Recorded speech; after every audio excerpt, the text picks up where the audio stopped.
Hello, welcome to the April 2015 Kula Yoga Shala Teacher Feature. We are sitting outside in the grass, outside of Studio B with Sarah Bogden, who is teaching 2 classes of Kula, both on Thursdays. She's going to tell us more about them, give us a chance to get to know her a little better. So, welcome, Sarah. Thank you. And you can find Sarah's classes Thursdays, 3:30. Studio B is high school drop-in. And Thursdays, moving to 6 p.m. for the season, the beach class at Marcinski and A1A. So welcome. Thanks. And welcome to Kula. Sarah just started teaching here, and so because of that, I know a lot of the students haven't got a chance to know you, even though you're here all the time and doing an energy exchange. They don't know you as a teacher. So maybe we could start just giving people kind of a sense of what's your take on yoga, what brings you to it, so they can get a feel of how you connect to the practice. Sure.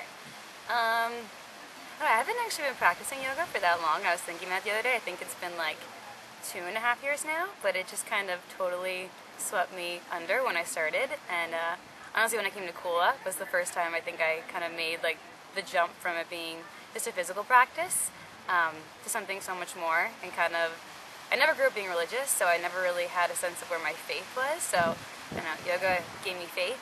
Kind of also when I needed it, I was at school and going through a lot, just with the stress of academics and all that kind of stuff, and figuring out where I was going to go. I felt really trapped in.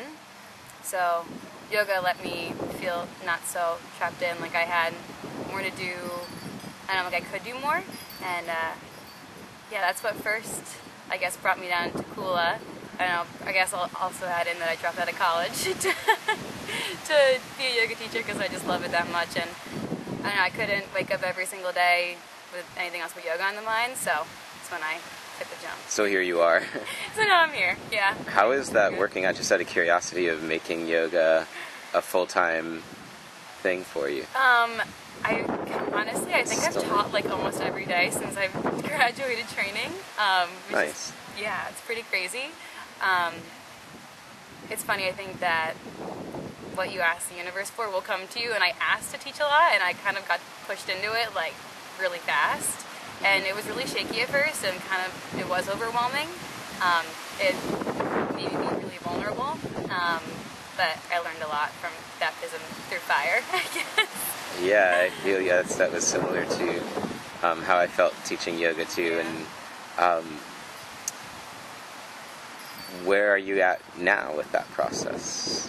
Now it's now I'm like I guess now that I know that I have this power, because before I don't think I really understood the power that I have. I'm only 21, so sometimes being around teaching people older than me kind of freaks me out. But I don't know, we were talking about this the other night, like experience sometimes can show you more than age, and I've done other stuff besides going to school and teaching. I was also a Disney character performer. I'll add that in there. Nice. I was Pluto Rafiki, Miss Incredible. Fun fact. That's awesome. Did not know that. Yeah, in Disney. But yeah, so I think just being able to take from that experience and know that I can teach people, that we're all teachers and we all have something to teach, it makes it a lot less vulnerable and more fun, because it teaches me every single day. So. Yeah, and I feel that sense of it being so transparent for you, and that it comes through you. And I was wondering how the experience of being a Disney character informs the experience of being a yoga teacher, and that one is like a mask that you're wearing as a character, and the other one is taking the mask off, but yet still being able to be comfortable in front of people and speak. And how does that all play out? Well, yeah, that's actually hard. I was thinking about that the other day, because I grew up doing theater too, where I was to be a character, and I had traits and things that I could almost hide behind, because I was putting up a wall behind what my actual traits were. So that was also something, stepping up to the plate, just saying, well, this is Sarah, this isn't, I'm not under a Pluto suit anymore, I'm not under a different character name. But again, like, it just, I don't know, I think I had to also learn to love myself a lot more. And then once that shifted, then seeing how people could love me just for me, not for how I express myself or how I can make people laugh or smile, but just being me. That shift, like, again, it was vulnerable, but yeah, that's how it came to be. That's I guess. the game changer. Yeah. It was subtle, but I stuck through it. How does that inform the way you teach? I think it's like I always say sit comfortably because that's what it was at first for me. I knew that I had to sit through the moments of not being rooted really and shaky, but knowing that I could find my roots. That's what my tattoos mean. It means root to rise. So, teaching my students that starting where you're at, meeting yourself where you're at, and then finding space to grow from there. So that's your message, essentially. Yeah. And what about the classes? Could you give a brief description of them? So the high school drop-in one's a newer one. And honestly, it's whatever the kids I bring to the table, whatever they want to learn. I get different kids each week. And I found that just being their friend first, like, I'm younger in age to them, so connecting with them, making them feel comfortable, and then I'll teach them what they want to really learn from there.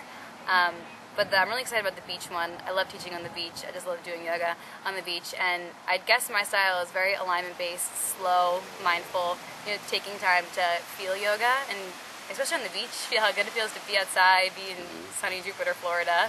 It's amazing to live here. And combining all that goodness into a slow flow yoga practice, I guess. Awesome. Well, thank you so much for doing this interview. Anything else that you want to add in for people? I love this place. I love Kula Yoga Shala. Thank you everyone who is here every single day.